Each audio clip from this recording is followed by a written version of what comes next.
plaît.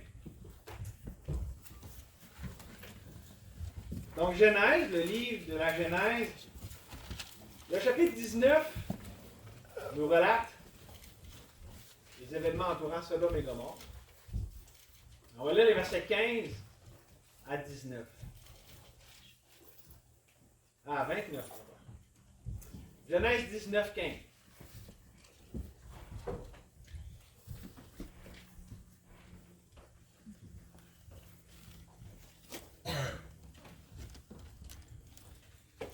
Alors, on peut lire, « Et dès que l'aurore se leva, les anges pressèrent Lot en disant, « Lève-toi, prends ta femme et tes 2 filles qui se trouvent ici, de peur que tu ne périsses dans le châtiment de la ville. » Et comme il tardait, ces hommes le prirent par la main, et ils prirent aussi par la main sa femme et ses 2 filles, parce que l'Éternel voulait l'épargner, et l'amenèrent et le mirent hors de la ville. Or, dès qu'ils eurent fait sortir l'un d'eux, dit, « Sauve ta vie, ne regarde pas derrière toi, et ne t'arrête en aucun endroit de la plaine.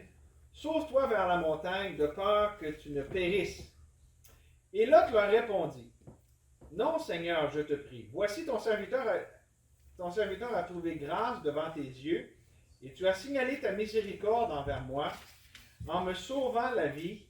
Mais moi, je ne puis me sauver vers la montagne, que le mal ne m'atteigne et que je ne meure. Voici, je te prie, cette ville est assez proche pour s'y enfuir, et elle est petite, et que je m'y sauve, je te prie, n'est-elle pas petite, et que mon âme vive. Et il lui dit, voici, je t'accorde encore cette grâce de ne point détruire la ville dont tu as parlé. Hâte-toi de t'y sauver, car je ne puis rien faire jusqu'à ce que tu sois entré. C'est pour cela qu'on appela cette ville Tsoar, qui veut dire petite. Comme le soleil se levait sur la terre, Lot entra dans Tsoar. Alors l'Éternel fit pleuvoir sur Sodome et Gomorrhe du soufre et du feu de la part de l'Éternel du haut des cieux. Et il détruisit ces villes et toute la plaine et tous les habitants des villes et les germes de la terre. Mais la femme de Lot regarda derrière elle, et elle devint une statue de sel. Et Abraham se leva de bon matin, et vint au lieu où il s'était tenu devant l'Éternel. Il regarda vers Sodome et Gomorrhe, et sur toute la surface du pays, de la plaine, il vit monter de la terre une fumée comme la fumée d'une fournaise. Or, lorsque Dieu détruisit les villes de la plaine, Dieu se souvint d'Abraham. Il fit partir Lot du milieu de la ruine, quand il renversa les villes où Lot avait habité. On va prier. On te remercie, Seigneur, qu'on peut s'arrêter maintenant à considérer ta parole vivante. Ce récit inspiré, qui est arrivé il y a plusieurs milliers d'années, mais qui est vrai et d'actualité. Tu es celui qui délivre. Seigneur, on veut regarder à toi, le Dieu de miséricorde. Et merci, Seigneur, qu'on peut considérer ces choses comme étant une délivrance, comme étant salutaire pour nos vies. Tu ne veux pas juste nous entretenir ce matin, tu veux nous délivrer de la puissance du péché, de la tromperie de nous-mêmes. Merci que tu es ce Dieu de miséricorde qui délivre ceux qui t'invoquent, qui lève les yeux vers toi. Seigneur, merci qu'on est rassemblés ce matin dans cette journée qui est la tienne. On veut t'adorer, te louer, te donner toute la gloire. Au nom de Jésus. Amen. Tout le monde connaît ce passage, évidemment, pour le jugement de Sodome et Gomorrhe, qui est bien connu. Hein? Le verdict de Dieu est tombé sur les impies. Mais n'est-ce pas aussi significatif qu'au même lieu, au même moment, Dieu exerçait sa miséricorde.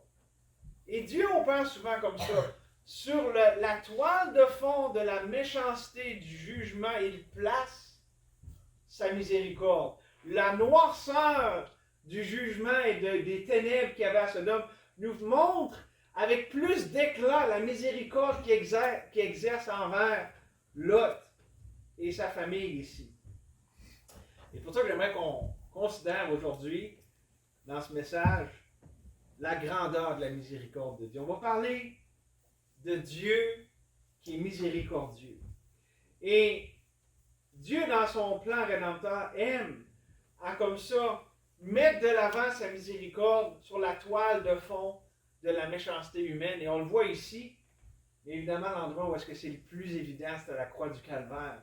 Là où Dieu a tout montré, son amour, sa délivrance, sur la toile de fond du rejet humain, de l'incrédulité. Christ, qui était le Fils de Dieu parfait, sans tache, a été traité comme un criminel. Ça nous montre la grandeur de la délivrance de Dieu. Et j'aimerais que vous remarquiez ce qu'on a lu au verset 19. Quand Lot ici dit, voici ton serviteur a trouvé grâce devant tes yeux, tu as signalé ta miséricorde. Tu as signalé ta miséricorde envers moi. C'est ici la première mention du mot miséricorde dans la Bible. Vous êtes un étudiant de la Bible, puis que vous avez lu, je vois des commentaires ou quelque chose, puis je dis l'expression première mention, peut-être que ça l'allume quelque chose. Le principe de première mention, je vous explique c'est quoi. C'est que lorsqu'une chose est mentionnée pour la première fois dans la Bible, c'est significatif. Ça donne le ton, ça devient le point de référence pour cette chose-là. Autrement dit, ici, c'est la première fois qu'on a le mot miséricorde. Donc, ça donne le ton, ça va être le point de référence pour se référer à c'est quoi la miséricorde au juste dans les autres références où est-ce qu'on trouve le mot miséricorde. Vous comprenez? La première mention. OK? Et donc, la question à se poser, OK, c'est la première fois que Dieu utilise le mot miséricorde dans la Bible, ici dans Genèse 19. C'est pas la première fois qu'il l'exerce, parce qu'on le voit dès le début, hein, j'ai référé ce matin, même dès que le péché est rentré dans le monde, Dieu a pourvu, et Dieu a fait la promesse de la délivrance en Jésus-Christ. Mais si on a le mot miséricorde, et on doit se poser la question, qu'est-ce qui est particulier à ce qui arrive ici, non seulement dans notre verset, mais dans le contexte du verset, qui va nous aider à comprendre c'est quoi la miséricorde biblique.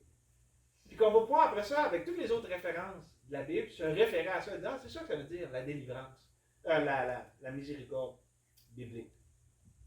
Évidemment, la réponse va être donnée en détail dans le message, mais juste pour l'instant, j'aimerais souligner que Lot est l'illustration parfaite de la miséricorde divine parce qu'il en est le candidat parfait.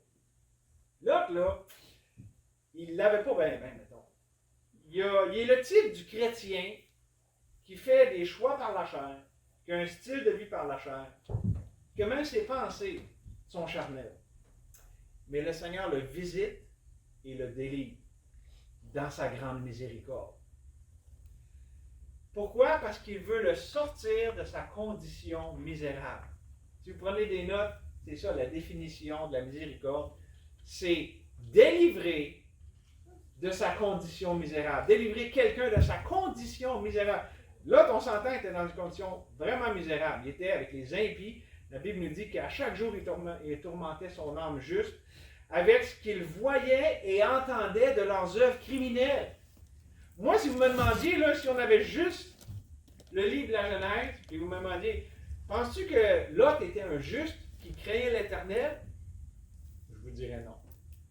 Donc, ça se peut pas. Mais dans 2 Pierre, le verset que je vous ai cité, c'est dans 2 Pierre, au chapitre 2, verset 8. Et ça nous confirme que Lot était un juste. Ça dit, Lot, ce juste, ça nous dit qu'il était un juste. C'est-à-dire qu'il avait mis sa foi dans la promesse messianique, dans Jésus qui devait venir. Et donc, il était un juste. Mais déjà, ça nous donne un peu ici le contexte. Dieu l'a délivré de sa condition misérable, mais il y a plus. Le mot miséricorde, qui parle latin ici ou qui a pris des cours de latin? Peut-être pas beaucoup, hein? Ah! Donc, M. Rodrigue, vous allez nous rappeler que le mot miséricorde, ça vient de 2 mots en latin, misere et cardia. Misere, misère, cardia, le cœur. Misère, cœur. L'idée de la miséricorde, c'est je ressens dans mon cœur ta misère. Okay? Non seulement c'est de délivrer de la condition misérable, mais c'est parce que je ressens dans mon cœur la misère que toi tu es en train de vivre. C'est ça la miséricorde. OK? C'est pour ça que la Bible nous parle d'avoir des entrailles de miséricorde. C'est ce qui nous motive dans notre cœur. On ressent la misère que l'autre, puis là, bon, nous, on n'a pas toujours la capacité de le faire. Par la grâce de Dieu, Dieu peut nous aider à le faire, à délivrer de cette condition. Mais évidemment, celui qui est l'ultime qui délivre, c'est Dieu lui-même. Il est capable de délivrer. La Bible nous dit qu'il peut nous délivrer de tout piège même. Et donc, notre cher Lot, avec ses décisions mauvaises et tout ça, il est bien le type du chrétien qui nous montre qu'il n'y a aucun bonheur dans ce monde déchu. Il n'y a pas de bonheur pour le chrétien au banc des moqueurs, dans la voie des pécheurs ou selon le conseil des méchants. Il n'y a pas d'épanouissement. C'est pour ça que c'est tellement important qu'on connaisse la miséricorde de Dieu. Quand je dis connaître, pas la connaître juste, mais de l'expérimenter. De savoir c'est quoi, parce que on a tous, soyons honnêtes ce matin, là, on a tous des tendances par défaut, des tendances pécheresses qui nous mettent dans la misère. N'est-ce pas? Hein? Quand on est une famille, on se connaît bien, c'est le plus dur à cacher. Puis même quand ça fait un bout qu'on est des chrétiens, on se rend compte, c'est quoi, on est tous des pécheurs avec des tendances pécheresses. Et ça nous met souvent dans des conditions misérables. Et Dieu délivre de ça. Dieu est celui qui nous délivre de nous-mêmes. Et merci Seigneur pour ton cœur de miséricorde qui ressent cette misère-là. On n'a pas un souverain sacrificateur qui ne peut pas compatir à nos faiblesses. Mais comme nous, Christ a été tenté en tout point, mais sans jamais pécher. Et lui, plein de miséricorde, peut nous délivrer de toutes ces choses qu'on peut vivre. Et même, la Bible nous dit, vous savez, la Bible nous dit dans Romains 8 qu'on soupire après la délivrance, après notre adoption, n'est-ce pas? Et même l'Esprit soupire à l'intérieur de nous. Si vous êtes un enfant de Dieu, vous soupirez par le Saint-Esprit à cette délivrance complète. Parce que quand on parle de délivrance, il faut juste clarifier quelque chose. Ici sur terre, ayant notre chair, si vous êtes un enfant de Dieu, vous avez l'Esprit de Dieu, mais vous avez aussi, l'Esprit de Dieu cohabite avec votre chair, qui est non régénéré, qui est ennemi de Dieu, qui ne peut pas plaire à Dieu. Et c'est avec ça qu'on a de la misère. C'est ça qui nous rend misérables. Okay? Mais Dieu, dans sa grâce, il peut nous délivrer de ça dans le présent, de la puissance du péché, de la puissance de cette chair dans nos vies. Mais la pleine délivrance n'est pas pour ici-bas. Désolé de péter votre bulle ce matin, mais on va lutter jusqu'à la mort avec cette chair parce que on l'a toujours. Mais on peut avoir la victoire dessus. Toujours. Mais un jour, gloire à Dieu, quand on va être dans la présence de Dieu, on va avoir la pleine délivrance. Plus de souffrance. Toute larme va être essuyée de nos yeux. Plus de masque. On va être dans la présence de Dieu lui-même. La félicité éternelle. Dieu, c'est vraiment celui qui délivre parfaitement, complètement. Ici sur terre, il délivre aussi. Savez-vous que même l'Esprit soupire, il soupire même dans les prières. Des fois, on ne sait même pas trop comment prier. La Bible dit qu'il soupire, il intercède par des soupirs inexprimables. Ça, c'est Dieu qui, dans sa miséricorde, nous sort de notre condition misérable. Et ça, mes amis, c'est ce que je veux qu'on regarde ensemble maintenant, avec 3 caractéristiques fondamentales de la miséricorde de Dieu. OK? D'abord, au verset 15, on voit une première chose.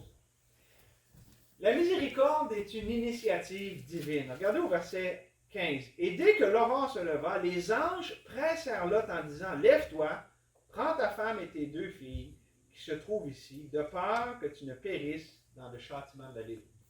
Tout ça, c'était l'idée de Dieu même. Ça commence au chapitre 18, ils s'en allaient en chemin avec, ils ont été voir Abraham. La miséricorde est une initiative divine. Savez-vous que c'est toujours le cas? La Bible ne dit-elle pas, nous l'aimons parce qu'il nous a aimés le premier? Ou la Bible dit aussi que lorsque nous étions encore des pécheurs, Christ est mort pour nous. Hein?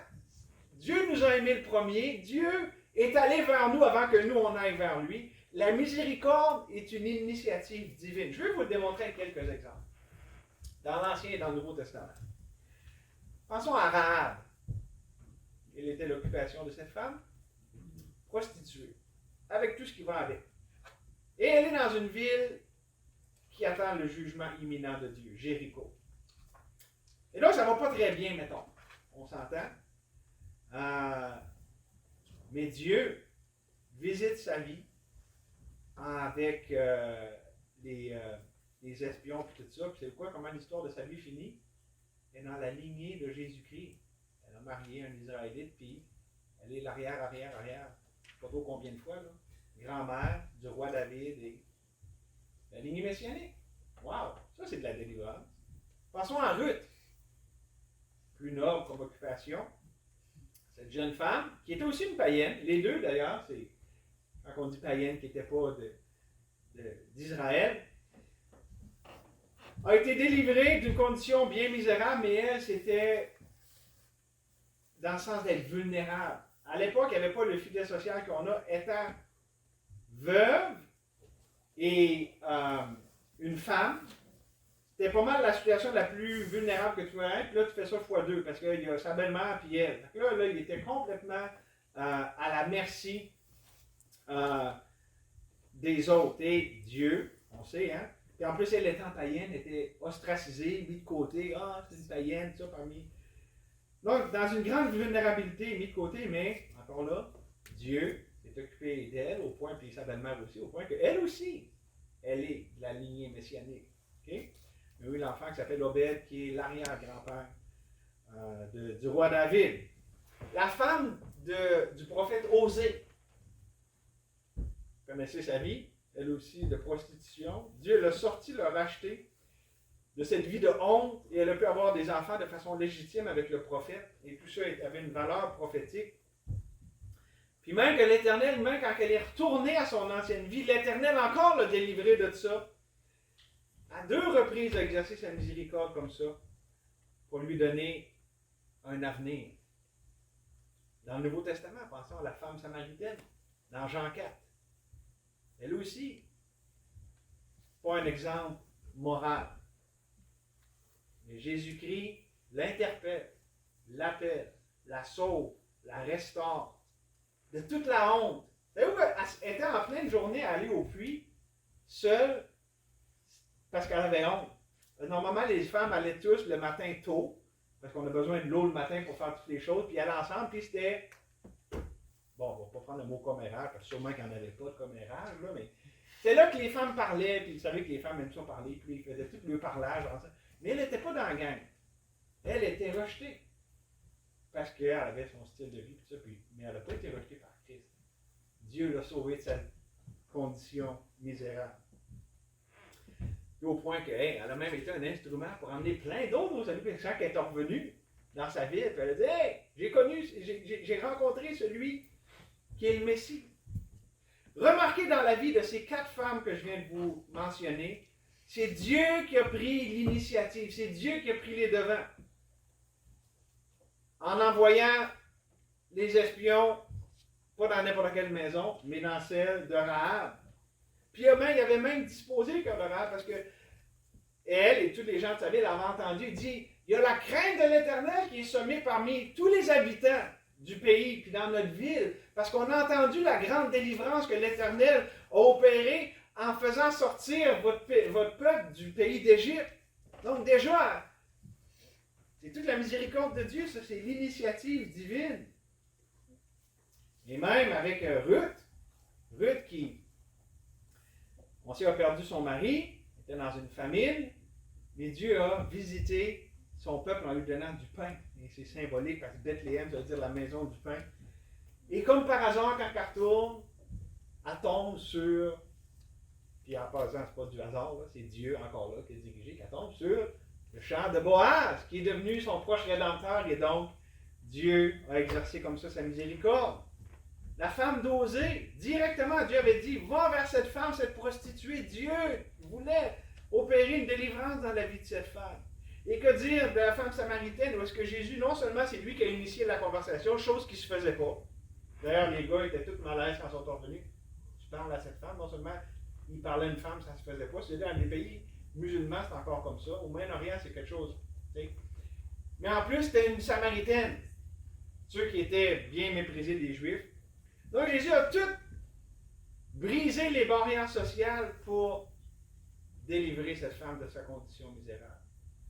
Ça, c'est la miséricorde de Dieu, qui prend les devants, qui n'attend pas qu'on mérite, qui n'attend pas qu'on se qualifie, mais dans sa bonté, c'est lui qui vient vers nous. Êtes-vous content de ça? N'est-ce pas quelque chose de sécurisant que Dieu, c'est lui qui prend les devants, que lorsqu'on est encore pécheurs, Christ est mort pour nous, que c'est lui qui vient nous chercher, qui nous montre sa miséricorde, qui nous tend le bras. C'est merveilleux. Ceci, il fallait qu'on se qualifie, puis dire, ah là, t'es pas assez gentil, t'es pas... Mes amis, personne ne serait jamais sauvé. Mais Dieu, dans sa miséricorde, c'est lui qui prend l'initiative, c'est lui qui va vers ceux qui veulent même rien savoir de lui. Wow! Là, les gars, vous êtes jaloux, parce que j'ai juste parlé des femmes. Mais, hey, il a fait ça dans la vie des hommes qu'on connaît bien. Pensez à Jonas.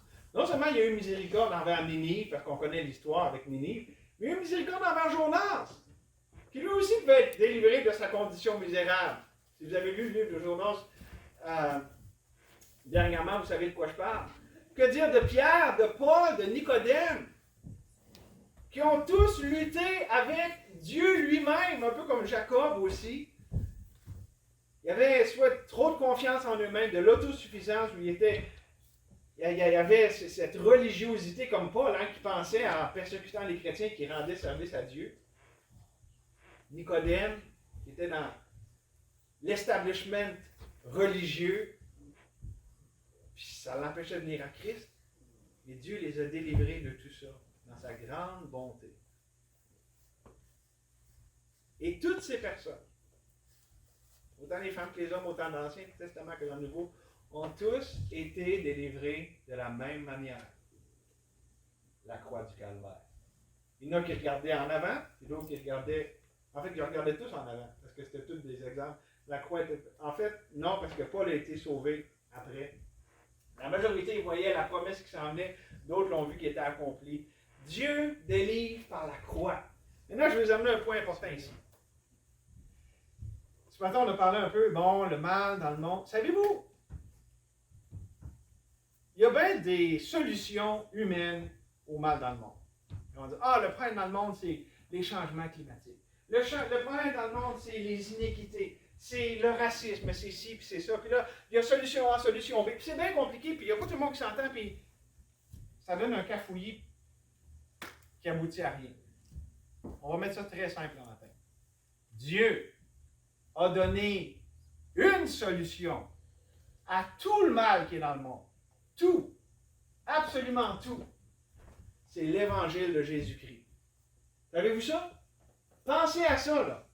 La solution au mal dans le monde, c'est l'évangile de Jésus-Christ. Puis regardez comment les gouvernements, les religions, les philosophies s'évertuent d'essayer de trouver la solution au mal dans le monde. Il faut améliorer la personne, il faut faire ci, il faut faire ça, du yoga par-ci, puis toutes sortes de choses possibles et inimaginables. C'est de la vanité, on l'a vu ce matin. C'est le secours de l'homme, ce n'est que la vanité. Ce qui secourt, ce qui délivre, ce qui sort de la condition misérable, c'est la croix du calvaire et le triomphe de la résurrection. C'est ça la solution de Dieu à tout le mal dans le monde. Donc quand on parle que Dieu a pris l'initiative pour délivrer, c'est vraiment ça, c'est par la croix du calvaire. Et si vous êtes ici et vous n'êtes pas encore passé par la croix, si vous n'avez pas encore reconnu que votre péché vous sépare de Dieu, que vous avez brisé la loi de Dieu, essayez pas de la garder, la loi de Dieu. Elle est là pour nous montrer qu'on n'est pas capable de la garder. La loi de Dieu nous montre comment nous sommes des transgresseurs qui ont besoin d'être pardonnés. La loi nous conduit à la croix. La loi nous conduit à notre besoin d'être pardonné. Et tout ça, ça se retrouve à un endroit. Le sacrifice parfait, où est-ce que Dieu réconcilie sa justice. Lui qui est en colère contre le péché, il l'a fait tomber sur le Fils. Et dans son amour, c'est ça qu'il a fait. Car Dieu a tant aimé le monde qu'il a donné son Fils unique afin que quiconque croit en lui ne périsse point, mais qu'il ait la vie éternelle. Et vous savez, l'Évangile, c'est pas juste pour les non-sauvés pour qu'ils soient sauvés. C'est pour les chrétiens aussi, qui sont déjà sauvés. Pourquoi? Paul dit, Christ est ma vie.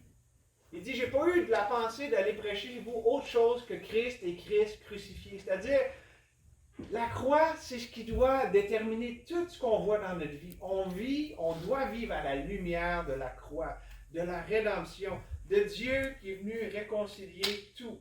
Par exemple, vous savez, dans nos vies, des fois, on a de la misère. J'ai parlé un peu ce matin. Ça nous ramène toujours à la croix. N'est-ce pas? Où est-ce que Dieu restaure? Où est-ce que Dieu, il donne sa grâce pour qu'on puisse continuer? Lorsqu'on vient humblement à cette croix, Dieu, les flots de l'amour de Dieu et de sa grâce coulent infiniment de la croix du Calvaire. Et Christ qui est vivant, il sauve non seulement les perdus, mais il délivre aussi ses enfants de tout piège, de toute condition misérable dans lesquelles ils peuvent se retrouver. Mes amis, ça c'est merveilleux. Il y a un cantique que j'aime bien, je vais vous donner la version originale, puis je vais vous donner la traduction ensuite. Mais vous savez, des fois, on est tellement rebelles, incrédules puis obstinés que Dieu, il nous poursuit dans sa miséricorde. Il y a un cantique que j'aime bien, ça dit « He pursues when I sin, though I fled from him, he is the shepherd of my soul. » Ça a été traduit « Quand je pêche, quand je fuis, il me poursuit, il est le berger de mon âme. » Wow! Ça, c'est Dieu. Ça, c'est celui qui n'attend pas que je me qualifie, que je sois un bon petit gars, une bonne petite fille. C'est celui qui prend les devants. La miséricorde est une initiative divine. Regardez au verset 16, la deuxième caractéristique de la miséricorde de Dieu. Et comme il tardait, ces hommes, c'est-à-dire c'est des anges qui avaient la forme humaine, le prirent par la main, et ils prirent aussi par la main sa femme et ses deux filles, parce que l'Éternel voulait l'épargner.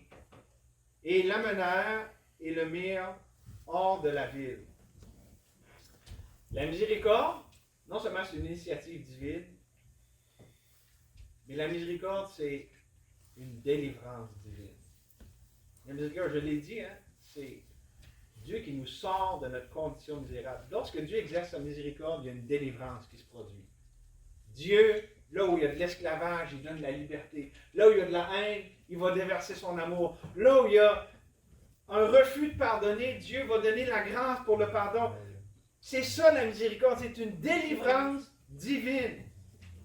Et vous savez que le pire, ce qu'on vient de lire ici, là, ça nous montre quelque chose sur la condition de Lot. Le pire, c'est pas qu'il était dans cette ville, puis déjà c'était très grave, là, je veux dire, ça allait pas bien son affaire, là, dans cette ville de péché, puis d'immoralité innommable. Aussi grave que ça pouvait être, c'était pas le pire de sa condition. Le pire, c'est qu'il tardait. Ça dit ici, hein? Et comme il tardait, avez-vous pensé à ça? Il tardait. Il a fallu que Dieu insiste pour le sortir de là. Ça nous montre que ça allait pas bien dans son cœur. Oui, il était là physiquement dans une ville où est-ce que ça. Mais pourquoi qu'il tardait? Il aurait dit, wow, merci Seigneur, on part à cause d'ici, on n'a plus d'affaires ici. Non, son cœur était attaché. C'était ça sa pire condition. C'était pas physiquement d'être dans une ville où il y a tout ce mal-là. C'est de s'être attaché à cet endroit-là. Mes amis, pensons à ça. Est-ce qu'on est. Parce que Sodome et Gomorrhe, oui, il y avait l'immoralité et tout ça, mais aussi il y avait le luxe. C'était une plaine arrosée par l'Éternel. C'est la prospérité. Il y avait le confort, le luxe. N'est-ce pas que Jésus a mis en garde, il dit, prenez garde que vos cœurs ne s'apesantissent par les soucis du manger et du boire. Est-ce que nous ne sommes pas aussi en train de tarder? Alors que Dieu veut délivrer ses enfants, veut délivrer son Église à travers ce qu'il envoie dans sa bonté, dans sa souveraineté. En ce moment, c'est Dieu, je l'ai dit ce matin, c'est Dieu qui a tout orchestré ça, sans jamais être l'auteur du mal. Dieu permet ça parce qu'il veut opérer sa délivrance spirituelle de notre pire condition. La pire condition, c'est pas qu'il y ait une pandémie. La pire condition, c'est pas qu'on est dans un monde qui rejette Dieu et qui veut rien savoir. La pire condition qu'on a, c'est qu'on tarde. C'est qu'on s'est enraciné ici tellement profond qu'on a de la misère à se laisser déraciner par Dieu. On est tellement terrestre qu'on a de la misère à s'attacher aux choses d'en haut, comme ça dit dans Colossiens 3. N'est-ce pas vrai, mes amis? Est-ce qu'on ne ressemble pas, honnêtement, à Lot? savez, il y a quelque chose, on parle du jugement de Dieu. Ici, on voit un jugement qui tombe, boum. Et pour nous, on s'attend bientôt, le jugement apocalyptique, là, le jugement de la fin des temps, puis grande tribulation, puis tout ce qui va avec, ça s'en vient. On le dit ce matin, tout le monde attend le signal de Dieu. Quand l'enlèvement de l'Église va arriver, ces choses-là vont commencer à déferler. Mais savez-vous qu'on a déjà un jugement qui est ici, ça fait longtemps, puis qui se remplit, puis qui se remplit. Lisez Romains 1, vous allez voir. Où est-ce que lorsque les gens, ce qu'ils connaissent de Dieu, le rejettent, puis ils disent, parce que dans notre conscience, Dieu nous a donné des moyens où est-ce qu'on peut savoir que Dieu existe, puis que Dieu est là, puis qu'avec ça, c'est assez de lumière pour qu'on dise, Dieu, je veux me tourner vers ce que je connais toi, puis Dieu va nous envoyer l'Évangile et tout ça.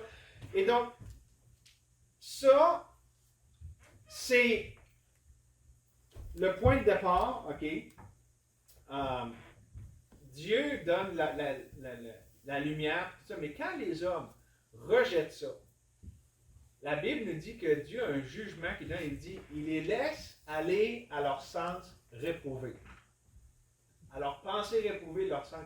Et vous qu'on voit ça, en ce moment-là, ce qui arrive de tragique dans notre société, c'est que même s'il peut y avoir de la prospérité et tout ça, le pire, c'est que les gens qui connaissent de Dieu le rejettent, et à cause de ça, c'est pour ça que ça va de mal en pire. Vous lirez Romains 1. Et Dieu les a livrés à leur sens réprouvé, et à cause de ça, ils se sont donnés à toutes sortes de mal, dont des mots comme dans Sodome et Gomorrhe, et plus.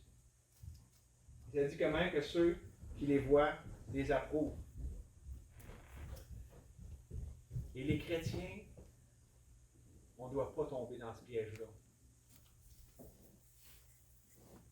Savez-vous, il y a quelque chose d'effroyable quand on y pense. Quelqu'un de non sauvé, c'est normal, on s'attend.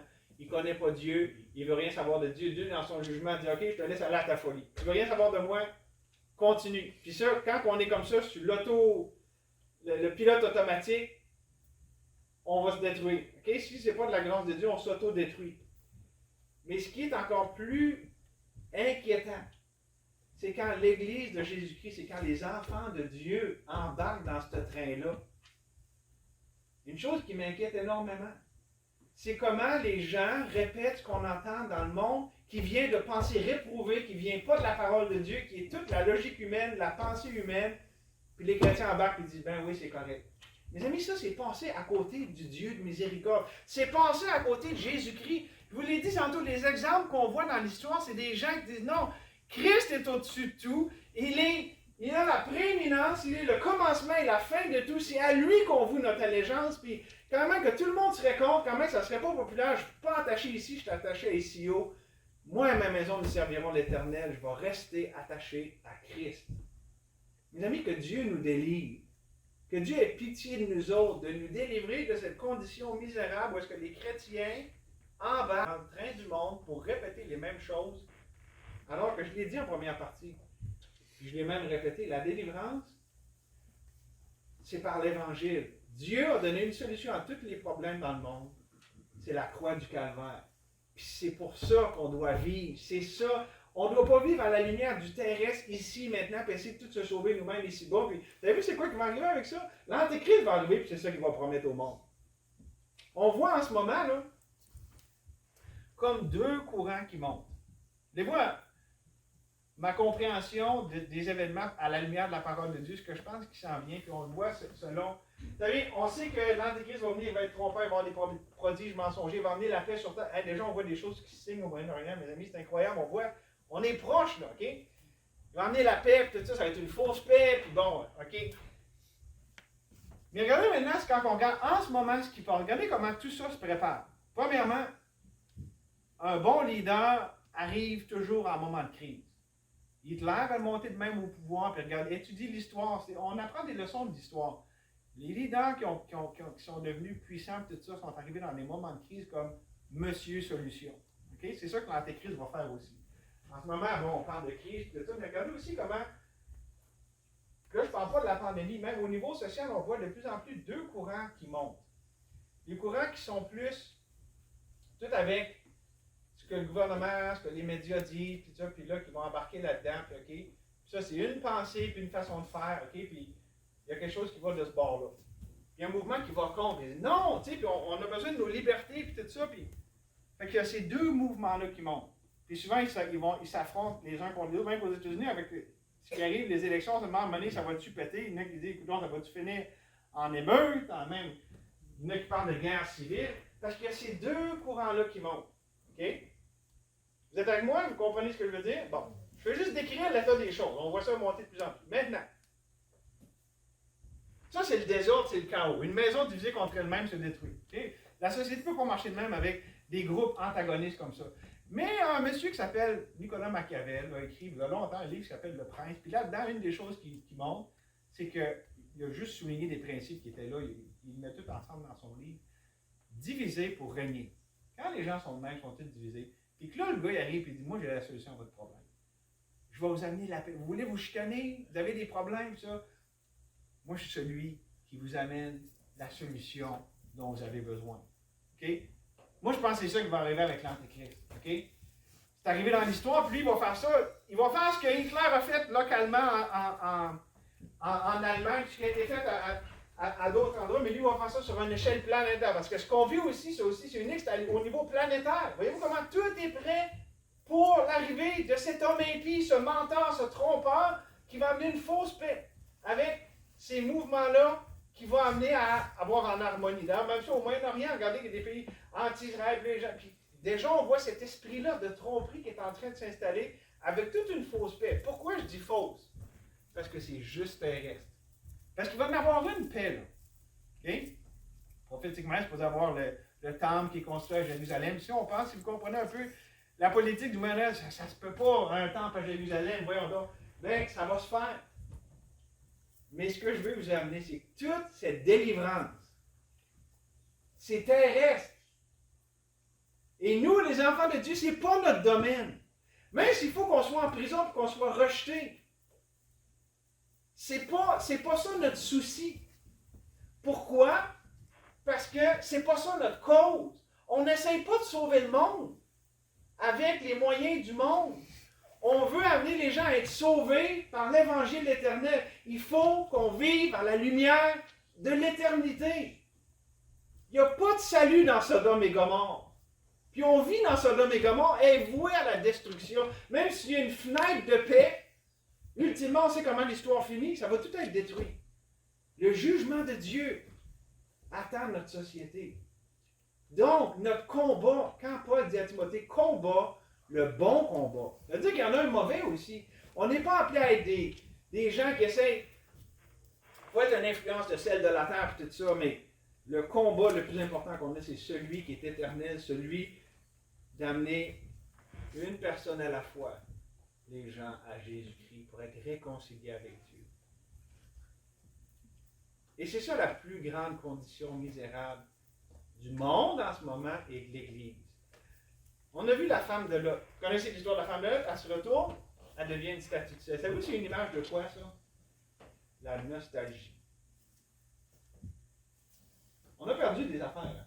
Puis moi-même, c'est même des libertés qu'on prenait pour acquis, puis maintenant, on ressemble à la Chine maintenant. De plus en plus plaisant, puis là, maintenant, ils vont des apps là, pour nous tracer partout, puis tout ça, puis c'est la réalité, OK? Ouais. Je veux dire, savez-vous quoi? Si ça nous arrive, c'est parce que Dieu, c'est lui qui a décidé que c'est ça qu'on avait besoin. Tu sais, quelqu'un dit, comment ça Dieu décide? Dieu n'a sûrement pas décidé que j'allais avoir un flat en m'en allant à l'église un matin. Bien, si c'est arrivé, c'est parce que c'est ce que tu avais besoin. Dieu est souverain. Tu n'as peut-être pas aimé ça, puis hey, c'était pour aller à l'église. Oui, mais Dieu sait ce dont tu as besoin. Dieu est souverain. Il n'est jamais l'auteur du mal, mais il permet toutes choses avec un but. Fait que Dieu nous envoie ça en ce moment. Vous demanderez à Job, on ne peut pas dire à Dieu ce qu'il devrait faire et ce qu'il ne devrait pas faire. Dieu a décidé de faire ça, il a décidé de faire ça. La question, c'est qu'est-ce que nous, on fait en réponse à ça? Est-ce qu'on essaie absolument de tous se sauver nous-mêmes parce qu'on est nostalgique, on veut retrouver ce qu'on a perdu? Mes amis, on ne sera pas mieux qu'une statue de sel. On n'aura pas... Non.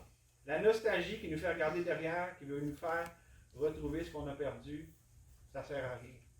Paul il dit, oubliant ce qui est derrière, je porte les regards sur ce qui est en avant. C'est ça qu'on a l'Église de Jésus-Christ, à regarder en avant. Qu'est-ce qui va arriver? Je ne sais pas. Qu'est-ce qu'on a à faire? C'est clair. vivons à la lumière de ce qui est plus loin en avant, l'éternité.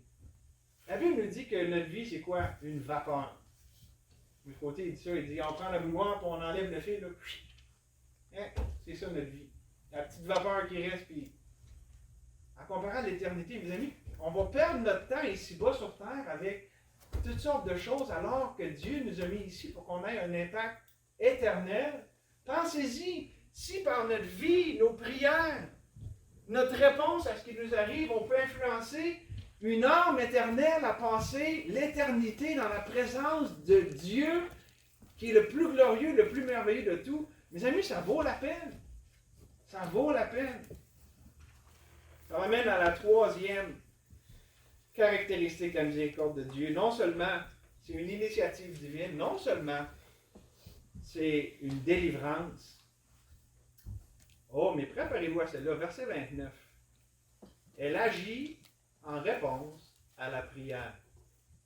Lorsque Dieu détruisit les villes de la plaine, Dieu se souvint de qui? D'Abraham. Dieu se souvint d'Abraham. Qu'est-ce qu'Abraham a fait? Pourquoi Dieu s'est souvenu d'Abraham? Abraham a prié. Si vous venez voir dans le chapitre 18, il a intercédé pour Sodome et Gomorrhe. Vous savez, hein, il dit s'il y en a 50, puis il descend comme ça. Ah, puis le Seigneur, pour 10, vas-tu délivrer? Oui. Dieu s'est souvenu de la prière d'Abraham. Il y a quelque chose qui est un peu incompréhensible là-dedans. Je viens de dire au début que la miséricorde est une initiative divine, mais c'est en réponse à la prière. Essayez pas de tout comprendre, faites juste faire confiance à Dieu. T'sais, si vous priez et que vous avez Dieu fait un travail, Dieu est l'initiateur de toutes choses. Okay? On ne peut pas tout comprendre ça, mais c'est comme ça que ça marche. Dieu exerce sa miséricorde en réponse à la prière. Pensez-y. Voyez la scène. Lot a passé des années, non seulement dans la ville de Sodome et Gomorrhe, mais pour mettre ça en termes modernes, il était dans le conseil municipal. Quand ça dit qu'il était à la porte de la ville, c'est l'endroit où est-ce que les décisions se prenaient, okay? C'était un leader dans la ville, okay? Dans le conseil municipal. Et donc, il y avait tout pour exercer de l'influence. Zéro, même sa propre famille. Les deux filles aînées, là, avec leur mari, ils n'ont pas suivi, ça veut dire qu'ils ont choisi, puis ils n'ont pas cru. Les deux plus jeunes, puis on connaît la fin de l'histoire, est vraiment pas reluisante, mais même sur sa propre famille, il n'y a pas eu d'influence. Pourquoi? Parce que l'influence spirituelle, ça joue à la façon spirituelle. Et ça commence dans la prière, c'est notre relation avec Dieu. Vous voulez ouvrir la bouche, dire 3 mots qui ont plus d'impact que des livres et des discours qui vont mener à rien. Parlez à celui qui fait vraiment la différence. Vous savez, pour que l'Église de Jésus-Christ, pour que les enfants de Dieu aient de l'influence, il ne faut pas qu'on essaye plus fort, il faut qu'on se confie dans celui qui fait vraiment la différence. La dernière fois, j'ai vérifié, celui qui convainc le monde de péché, de justice et de jugement, c'est pas moi. C'est pas vous non plus. C'est Dieu le Saint-Esprit. Puis quand on est au diapason avec lui, par notre vie de prière, puis notre dépendance, la prière, c'est notre dépendance envers Dieu, là, on exerce de l'influence. Donc, notre Lot qui est là pendant des années n'a pas influencé personne. Abraham, qui n'a même pas jamais mis les pieds à Sodome et Gomorre, a eu plus d'influence que Lot qui a passé toute sa vie là-bas. Pensez-y. Ça, c'est une méchante bonne illustration sur l'influence de la prière. Des fois, on a un peu l'idée, ah, ben là, j'ai plus rien d'autre à faire, je pense que je vais prier. T'sais, on voit la prière comme un dernier recours, alors que c'est la première chose qu'on doit faire. C'est ça qui change vraiment les choses. Vous voulez voir la délivrance de Dieu dans votre vie? Levez les yeux. Invoquez celui qui délivre. La Bible est claire, le salut vient de l'Éternel, c'est Dieu qui délivre. Ça, c'est dans Jonas en passant. Puis c'est qui a délivré dans Jonas? C'est Dieu. C'est Jonas qui priait ça. Dans son petit sous-marin sur mesure.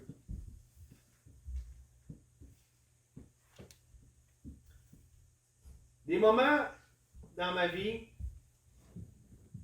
où est-ce que j'ai vu la délivrance de Dieu sont arrivés spécialement, je me rappelle, Parce qu'on parle de délivrance, on parle de la délivrance des autres, mais tu sais, on a besoin, nous aussi, même de délivrance, même comme personne qui prie, puis qui. OK? Puis,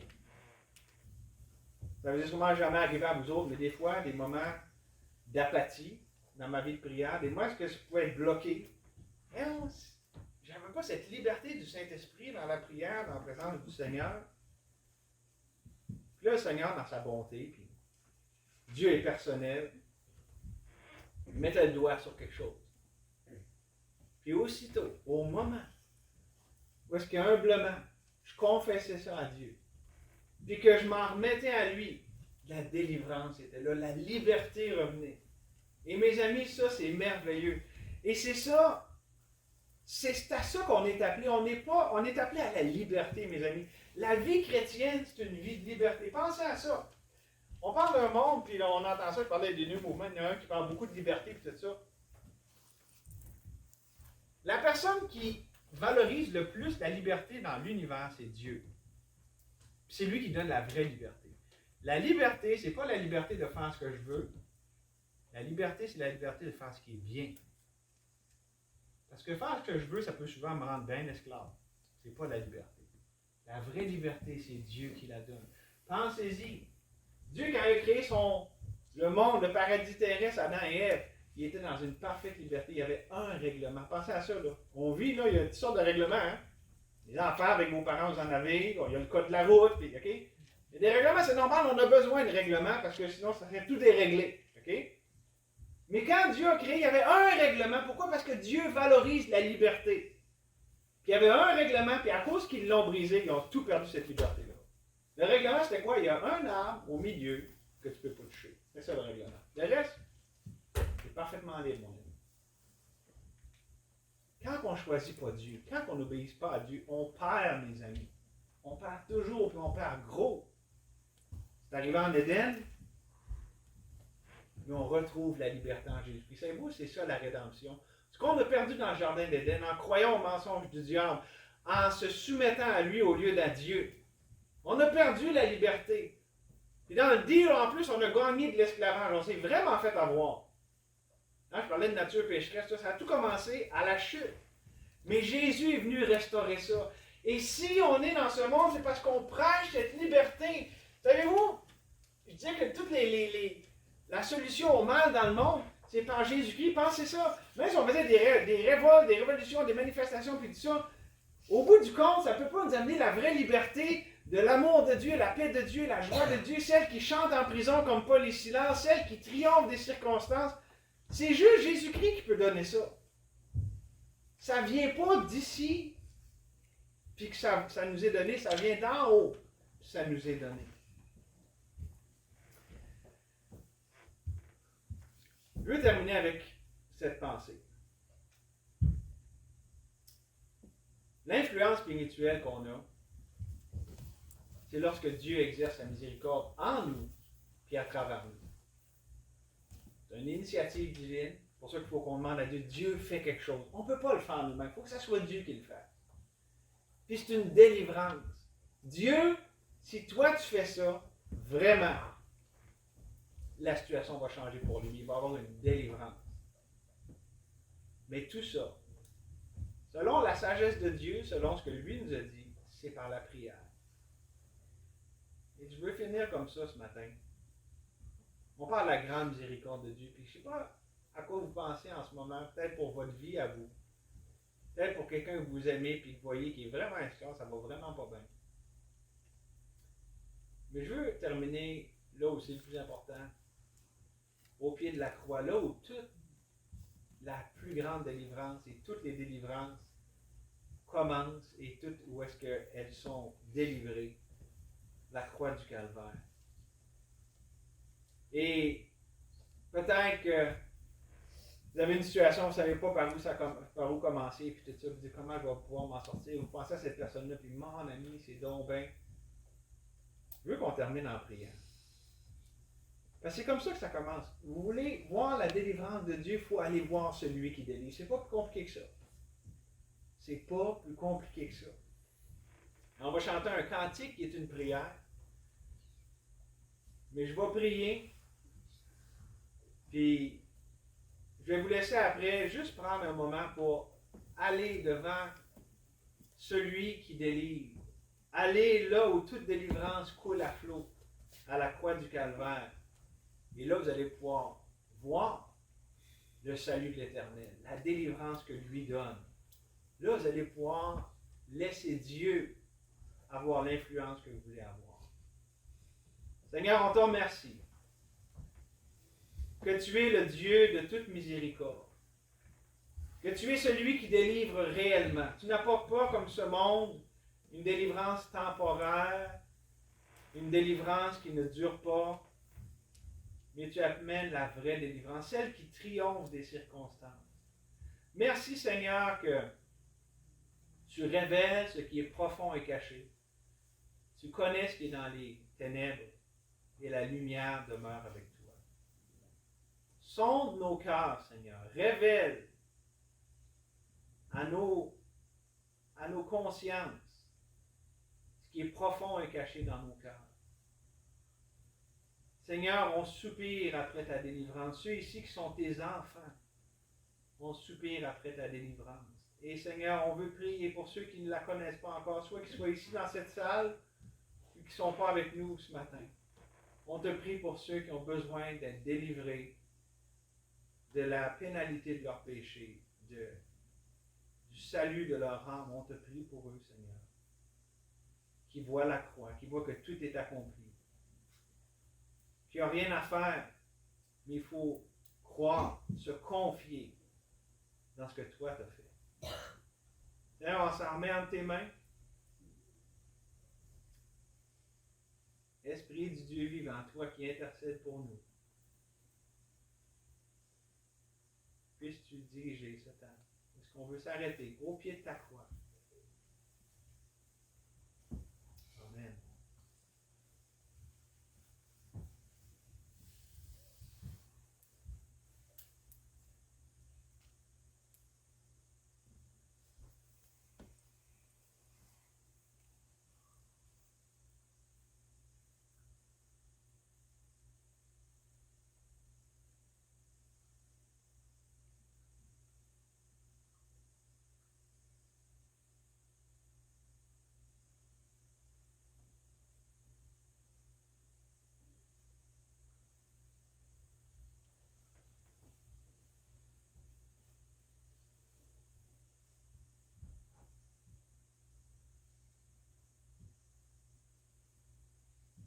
Seigneur, merci que tu entends même les soupirs inexprimables qui montent de nos cœurs. Empêche-nous de regarder à comment on est faible et comment on peut avoir de la misère. Justement que ta grâce s'accomplit dans la faiblesse. Seigneur, on lève les yeux vers toi.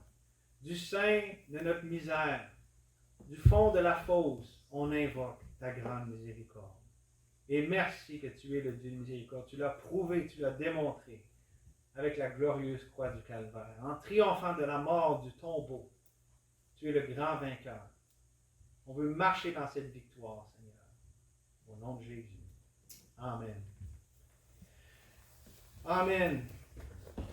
On va terminer